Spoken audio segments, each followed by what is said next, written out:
जो आज का हमारा वीडियो है वो बहुत इंपॉर्टेंट है। वो ईरान की जो सुप्रीम लीडर हैं आयतुल्लाह अली खमेनी, उनके फ्राइडे सरमन से जुड़ा हुआ है। उस पर बहुत सारे एनालिसिस आए हैं, लेकिन हम इस वीडियो में आपके साथ बिटवीन द लाइंस, उनके पूरे सरमन की बिटवीन द लाइंस जो है, अंडरलेइंग इन्वॉल्व इश्यूज जो हैं, क्या मैसेजिंग उन्होंने की है, उसको डिकोड आपके सामने करेंगे, उसको आपके सामने एक्सप्लोर करेंगे। और साथ में मिडिल ईस्ट की जो पूरी डायनेमिक्स है, जो तेजी के साथ बदल रही है, वहाँ की जो पॉलिटिक्स है वो जो बदल रही है, उस पर पूरा आपके साथ एक डिस्कशन लेकर के आ रहे हैं। और क्या ये एंड ऑफ ईरान है या एंड ऑफ इजराइल, इसको भी जानने और समझने की कोशिश करेंगे। एक्चुअल में जो सुप्रीम लीडर है आयतुल्लाह अली खमेनी, उन्होंने इजराइल को ब्लडी थर्स्टी वोल्फ कहा है, रैबिट डॉग कहा है। ये ऐसे शब्द हैं, यानी पागल कुत्ता जैसा शब्द उन्होंने इजराइल के लिए इस्तेमाल कर लिया। फिर उन्होंने कहा कि 7 अक्टूबर 2023 के हमास के हमले को जस्टिफाई करना, इजराइल पर पलटवार की धमकी हो या पैन मुस्लिम यूनिटी की बात, सीधे तौर पर क्या अरब देशों की जनता को साथ लेने की एक कोशिश है? क्या ईरान की योजना है कि इजराइल को हमास, हिजबुल्लाह, हूती, इराक में ईरान समर्थक जो शिया मिलिशिया और वेस्ट बैंक में फिलिस्तीनियों की मदद से चारों तरफ से घेर लिया जाए? क्योंकि अली खमेनी ने 2015 में ही प्रेडिक्ट कर दिया था कि नेक्स्ट 25 ईयर्स में इजराइल दुनिया के मैप से वाइप आउट हो जाएगा। और क्या इस दिशा में ईरान आगे बढ़ चुका है? इस तरीके के बयानों से क्या मिडिल ईस्ट में टेंशन और वायलेंस बढ़ सकता है? खमेनी का ये भाषण ऐसे समय में आया है जब पहले से ही इजराइल और फ़लस्तीन के बीच में संघर्ष जारी है, और इजराइल लगातार हिजबुल्लाह और हमास की जो टॉप लीडरशिप है, न केवल उसको ख़त्म करने की कोशिश कर रहा है अपने कॉवर्ट मिशन के ज़रिए से, बल्कि अब तक 50,000 से ज़्यादा पैलेस्टाइन मारे जा चुके हैं। और क्या अब इजराइल ट्रैप में फंस गया ईरान के? इन सारे विषयों पर हम आपके साथ बात करने चल रहे हैं इस पूरे वीडियो में। समझने की कोशिश करेंगे, एक एक चीज़ को जानने और समझने की कोशिश करेंगे कि आखिर क्या है इसका पूरा मैसेज का मीनिंग, क्या है ये मैसेज, किस लिए दिया गया है? क्या ईरान डर रहा है कि उसके ऊपर इजराइल का हमला होगा, या और इस तरीके की भाषा का इस्तेमाल करके क्या वो इजराइल को अंडरस्कोर करना चाहता है, इजराइल को मिसगाइड करना चाहता है, या वो प्रिपेयर्ड है और इजराइल अपने बिने हुए जाल में खुद ही फंस चुका है? ये 3 बड़े इंपॉर्टेंट मैसेज हैं। एक मैसेज जो कि उन्होंने अरब की आवाम से अरबी लैंग्वेज में जिस तरीके से कनेक्ट हुए, उन्होंने अरब के लोगों को एक संदेश दिया है कि अब आप इकट्ठा होइए, सारा इस्लामिक वर्ल्ड इकट्ठा हो। मुस्लिम यूनिटी की बात करी, पैन मुस्लिम यूनिटी की बात करी, और ये इजराइल के लिए एक बड़ी चुनौती हो सकती है। और अभी जिस तरीके से मसूद पेज़ेश्कियान ने कतर की यात्रा की, वहाँ से जिस तरीके के मैसेजेस आ रहे हैं कि ईरान के साथ इस्लामिक वर्ल्ड खड़ा होगा अगर इजराइल और ईरान के बीच में कोई इस तरीके का कॉन्फ्लिक्ट होता है, तो ये ईरान की एक बड़ी जीत दिखाई पड़ती है।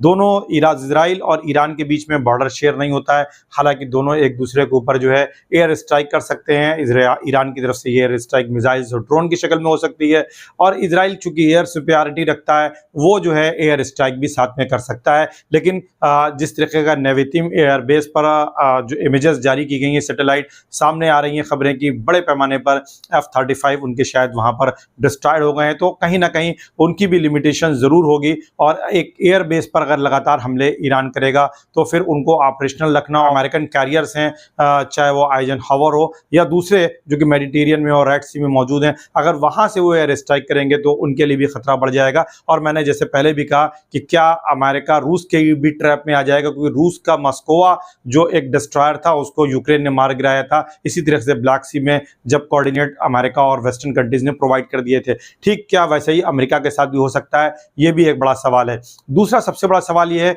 कि अरब की पुपील के साथ जिस तरह से उन्होंने अपने को कनेक्ट किया, क्या एक अरब अपराइजिंग की सिचुएशन क्रिएट हो सकती है अगर अरब कंट्रीज इजराइल के साथ खड़ी होंगी? क्योंकि उन्होंने अरबी में बात करते हुए इजराइल को ललकारा है, और डेफिनेटली जो मुस्लिम वर्ल्ड में जो मुस्लिम अवाम है वो कहीं ना कहीं ईरान के साथ खड़ी है। और अरब वर्ल्ड में अगर देखा जाए मोटे तौर पर वहां पे किंगशिप है, और डेमोक्रेसी ना होने के चलते उनकी अकाउंटेबिलिटी जनता के लिए नहीं है, इसलिए जनता जो है वहां पर अपराइजिंग कर सकती है ईरान के कहने के ऊपर। अगर ईरान इजराइल में कोई बड़ा युद्ध छिड़ता है ऐसी सिचुएशन में, या कोई एटम बम या इस तरीके का कोई भी इस्तेमाल इजराइल करता है, या एटॉमिक पावर पर ईरान के हमला करता है, तो ऐसी सिचुएशन में लॉ एंड ऑर्डर की व्यवस्था के जो प्रश्न है वो इन देशों में आएगा, और वहां अपराइजिंग हो सकती है, उनके लिए एक बड़ा खतरा बन सकता है।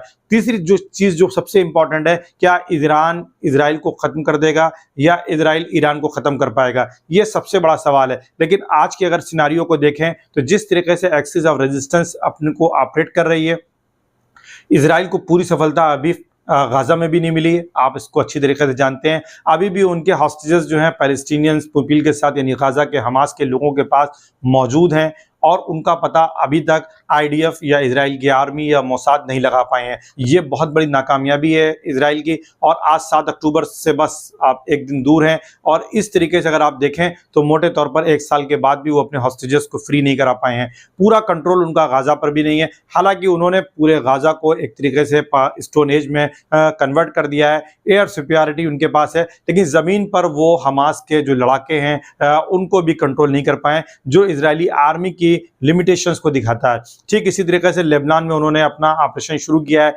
एयर अटैक बहुत हो रहे हैं, बड़े पैमाने पर कैजुअलिटीज भी हो रही हैं, लेकिन बॉर्डर पर जिस तरीके की स्कर्मिश हो रही है और सामने आमने की जो फाइटिंग हो रही है उसमें बड़े पैमाने पर इजरायली सोल्जर्स मारे भी जा रहे हैं, हताहत हो रहे हैं, कैजुअलिटीज आ रही हैं। इस तरीके की रिपोर्ट्स अब लगातार न्यूज़ में अपडेट हो रही है। तो इजराइल के लिए बड़ी मुश्किल हालात है। इराक से लगातार अटैक हो रहा है, इसी तरह से हूती लगातार ड्रोन अटैक कर रहे हैं, मिसाइल्स अटैक कर रहे हैं, सीरिया से अटैक आ रहा है, और लेबनान तो संघर्ष में है ही है। फिर ईरान ने एक फ्रंट ओपन कर दिया है। अभी तक ईरान अपने एक्सिस ऑफ रेजिस्टेंस को सपोर्ट कर रहा था, लेकिन जिस तरीके से ईरान ने दोबारा जो है खुली ओपन कार्रवाई मिसाइल्स की करी है हसन नसरुल्लाह की डेथ के बाद, उसके बाद अब ये ओपन फ्रंट हो गया है। अब अगर इजराइल रिप्लाई करेगा तो ये लड़ाई आगे बढ़ेगी, रिप्लाई नहीं करेगा तो इजराइल की कमजोरी सामने जग जाहिर हो जाएगी। और अगर इजराइल रिप्लाई करता है और ऐसी सिचुएशन में ईरान का उससे भी ज़्यादा खतरनाक हमला जवाब के तौर पर आता है, तो फिर मिडिल ईस्ट जिस डायरेक्शन में जाएगा आप उसकी इमेजिनेशन कर सकते हैं कितने खतरनाक वहाँ के हालात हो सकते हैं और कितनी खतरनाक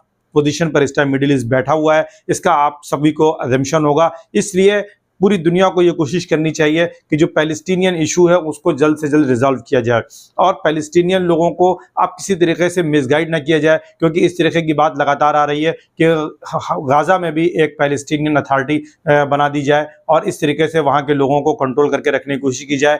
अब इसका सोल्यूशन यही हो सकता है कि एक इंडिपेंडेंट, आज़ाद, स्वतंत्र पैलेस्टीनियन स्टेट जिसकी कैपिटल जो है ईस्ट यरूशलेम विद मस्जिद अल अक्सा हो का वजूद आना चाहिए, और इजराइल को भी एक जोग्राफिकली आइडेंटिफाई करते हुए कि एक कंट्री के तौर पर उसको भी रिकॉग्निशन मिलना चाहिए और को एग्जिस्टेंस के साथ रहना चाहिए। और दोनों के बीच में, फ़लस्तीन और इजराइल के बीच में बॉर्डर की सिक्योरिटी और उसके सुपरविजन का कार्य जो है यूनाइटेड नेशन को दिया जा सकता है, OIC को दिया जा सकता है, और कई जो फ्रेंडली कंट्रीज बहुत कंट्रीज के हैं और उनको वहां पर निगरानी के तौर पर रखा जा सकता है, ताकि एक दूसरे के ऊपर जो विश्वास की कमी है उस ट्रस्ट को बिल्डअप किया जा सके। लेकिन अगर इजराइल अपनी हठधर्मिता पर कायम रहा, उसने अभी भी पैलेस्टीनियन काज को एडमिट नहीं किया और लगातार वो अगर इसी तरह की कार्रवाई करता रहेगा तो definitely in the long run Israel के लिए खतरे बढ़ते जा रहे हैं। इजराइल के लिए अब वो पोजीशन नहीं है जो 1968 या 73 में थी। हालांकि 73 में ही इजराइल के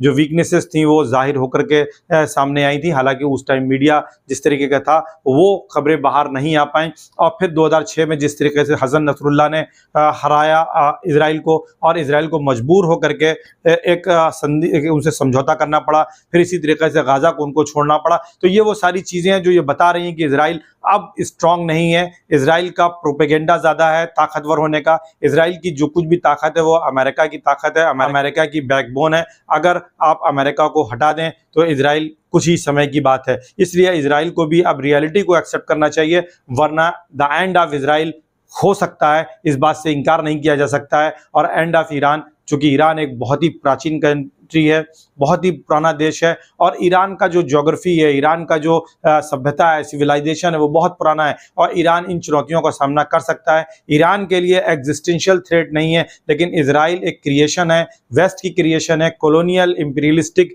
अप्रोच रखने वाले ब्रिटेन की क्रिएशन है। अपने स्ट्रेटजिकल इंटरेस्ट को सेव करने के लिए और दुनिया में अपने डोमिनेंस को बनाए रखने के लिए इजराइल को क्रिएट किया गया था। इसलिए जिसका क्रिएशन किया गया है उसके लिए एग्जिस्टेंशियल थ्रेट जो है सबसे ज़्यादा होगी। इसलिए इजराइल को इस रियलिटी को समझना पड़ेगा, और ईरान का वजूद इस धरती के वजूद के साथ जुड़ा हुआ है कि जब से इजराइल रहा है। हालांकि कुछ लोग कहेंगे कि जूइश लोगों का देश पैलेस्टाइन है। डेफिनेटली जूइश लोग बहुत पहले ही इजराइल से चले गए थे, जब इस्लाम नहीं भी आया था।